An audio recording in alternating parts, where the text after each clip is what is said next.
Hey everyone, it's Tom from tomandkatie.com, and today is the last installment in the workflow series of videos that we're doing.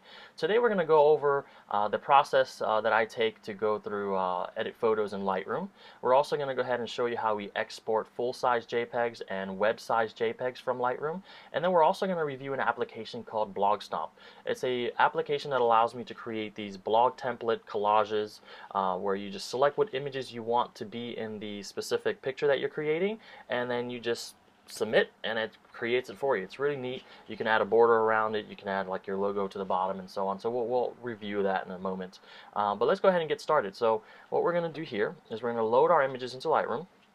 And I'll be honest, I'm one that have not adopted Lightroom completely yet. I don't use the whole cataloging and archiving system that Lightroom uses. I primarily use it currently to batch process my images, and occasionally I still find myself going to Photoshop because that's what I've always used, and I tend to know how to do things in Photoshop compared to knowing how to do it in Lightroom. So I definitely need to invest some more time into learning Lightroom because I know that it has so much potential that I probably will never use Photoshop again once I do that. But that's for later on. So what we're going to do, let me just rename this folder since it's actually not a wedding. This is a model shoot that we did. And so we're going to go ahead and open this up. I removed a few of the 5-star images that we previously did in the original photo just to make it a little bit quicker for us to import the photos and actually go through them. So we're just going to grab the 4 images that we have in the folder, and we're going to go ahead and drag it over to Lightroom. And Lightroom's going to go ahead and load.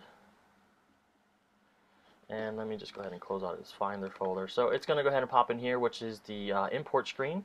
I always leave the render previews to standard instead of minimalized, because minimal will load up the previews slower because it's not downloading as much information as far as the cache of the image. So I just use standard. 1-to-1 takes way too long. So we're going to go ahead and just import these. And these are going to be imported into Lightroom. It takes a few seconds. These are the 22 megapixel raw files. And this is Lightroom 4, which was just released a couple weeks ago. It's actually not compatible with the Mark III, the 5D Mark III raw files yet, so that's why I have to use some of these older photos that I've used for my original 5D2. So we're almost finished here. Normally what I do is, originally a long time ago I used to actually queue my photos in Lightroom as well, and you can absolutely still do that. It's just obviously you have to wait for the process of queuing all your, the preview to download for all of your files, and which took forever, and that's why I used Photo Mechanics. So you can just hit the spacebar to load up the image larger if you want to just go through them really quickly. And for the sake of the video, we'll probably just do 1 or 2 photos, and then you can switch over to the develop module, which you can hit the I thought you can hit the D key, but I guess I must be wrong. I don't know. Computer's loading up there. Alright, so yeah, it looks like D key takes you to the develop module. This will bring you to where you can actually edit the photos. I've actually have not used Lightroom 4, but most of the sliders are pretty much the same. I know they changed a few things around. So generally, in Lightroom, when I'm doing a batch process, I'm really just looking for the contrast, the exposure, the saturation, and sharpness. So this photo is actually pretty close. What I would do is maybe just bring up the shadows a little bit, just a tiny bit, and make sure that the exposure is okay. The white balance, I'm really happy with the white balance. I generally just take a look and see what the auto white balance does. It's a little too cool for me from what I like. I like the image a little bit warmer, so that's why I'm going to switch it back to as shot. And sometimes I'll bump up the vibrance a little bit, just like 15 plus or something around there. And oh, I hit the arrow key by accident. And then clarity can be bumped up a little bit, just a tiny bit. I know you can really play around with these sliders. You can see how drastic one slider does compared to the other, and just find where you're happy with. Because really there's just so much you can do in Lightroom. And just bring up these midpoint a little bit by bringing up the whites. And maybe it's a little too warm. I'll just drop down to a little bit cooler here. And Lightroom now has a bunch of brushes that allows you to minimize or remove blemishes, like on the portraits of the face and so on. I personally don't use them too much. Um, and so what I generally do, if I know I'm going to do some skin retouching, I still open up Photoshop. And you know, you can easily do that just by right clicking on the photo and edit in Photoshop CS5 or whatever, you know, Photoshop version you might have. But definitely check out the brushes because those are very, very helpful. Whenever I'm doing wedding photos and I'm adjusting a lot of pictures, well, you know, one after another, obviously the best thing to do is try to group your images in your camera. Try to get them all looking the same camera. That way you can batch process and edit a lot faster in Lightroom. But whenever images are different, you know, you could always use the white balance tool here. You select some type of white or neutral gray, and that'll allow you to automatically adjust the white balance. You know, you have the crop tool if you need to crop. You could also change the ratios and stuff like that, depending on what you want to do. This image was actually cropped pretty well in camera. You know, I might maybe crop it a little bit, just remove some of this side over here, and just about right there probably. And you know, down here is the clarity details, and what I do is usually click this little tool here and put it on the eyes. So because the eyes I want to be the sharpest part of the image, and then just bump up the amount here until I find something that's pretty decent. And then that's really it. So you know, then I would go on to the next image. I usually switch back to library, and if you hit the G key on the keyboard, it brings you back to grid. So we're going to go ahead and select the two files that we did edit, and we're going to choose File. Actually, we'll go ahead and export all of them. File, Export. So in the export screen here, I've actually already set up two user presets, and one is just full-size JPEG and the other is web-size JPEG. And all I have to do is just select which one I want. I don't think it allows you to do both at the same time, so you have to do one at a time. So let's just go ahead and do full-size JPEG, and I have it set to a specific folder, which we can go ahead and choose. So we'll go to the desktop and the Hope folder, and this is going to be full-size JPEG. We're going to go here. And I've actually already exported these images into this folder, so they're already here. So just for the sake of the video, we're just going to go ahead and skip this part. Just pretend like it exports the photos, and it generally takes a couple minutes to export. If you have a full wedding, that can take a little bit of time. So we're going to go ahead and go to the web size JPEGs. Now this one I didn't do, so we go ahead and choose the choose button, and then we go to web size JPEGs and then choose.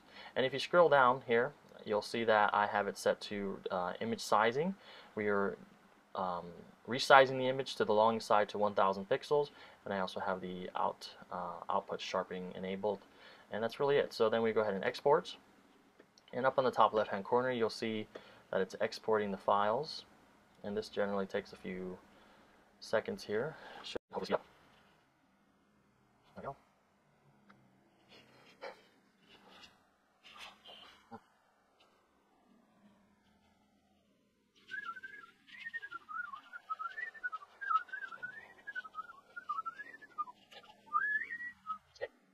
Alright, so the export finished. We're going to go ahead and actually just close out of Lightroom, and we're going to go into this folder. Stop my time machine, that's probably slowing down my system. We're going to go ahead and open up the folder, and as you can see here, these photos have been exported into this folder, and all four are there. And then we also have the full-size JPEGs here as well. And that's that. So now, once you have those two, you know, this allows you to either, you know, burn the full-size JPEGs for the client if that's what you do. You can also send your photos to be printed from these images and so on. And obviously, the web size ones can be used for like Facebook or, you know, if you're only going to send them web resolution files. You know, it's completely up to you, but at least you have both.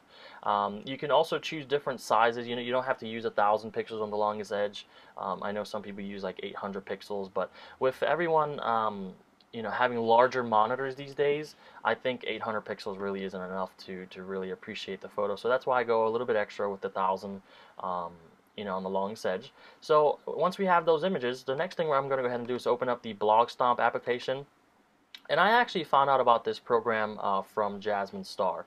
She had a blog post, I think, mentioning the programs that she used, and I always noticed that her images were always really, you know, nicely done as far as the template. So that's where I found out about this program. And all you have to do is once you load the application, is you open up the folder where your images are at, and we're going to use the full size ones, and just drag and drop right here. So it says go on, drag some images here, click on, put them right there.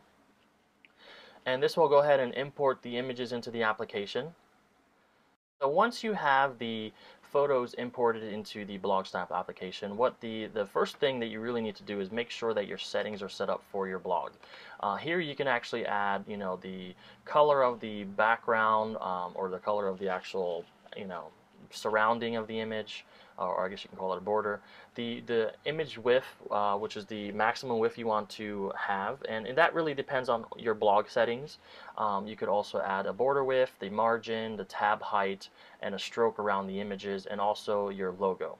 You can definitely put a logo on there, and we have it set up here right in the middle for now. And then so once you have all your settings set up, it's really simple. All you have to do is just hold Command on the keyboard and select all of the images that you want for that specific blog image that you're going to be uploading. And I generally what I generally do is any images that are vertical or portraits, I put those side by side if they correspond with each other. And then any images that are horizontal landscape, then I'll leave them by themselves, because this will allow you to have a very large photo, and it's spread across a large amount of space on the blog. Because if you start going with 2 images or 2 horizontals, then they'll be really sized down. So for this video, we're going to go ahead and choose the 2 portraits. And after you select the ones you want, all you do is hit stomp it, and that will go ahead and export that specific post.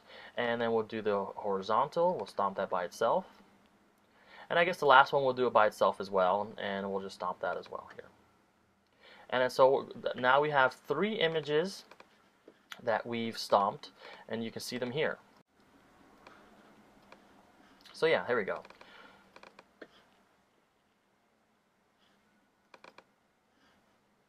So there you have it. So we have 3 images that are completely stomped and ready to go for our blog. And all we have to do is upload these to our blog site, and they're ready to be blogged about. So that's that.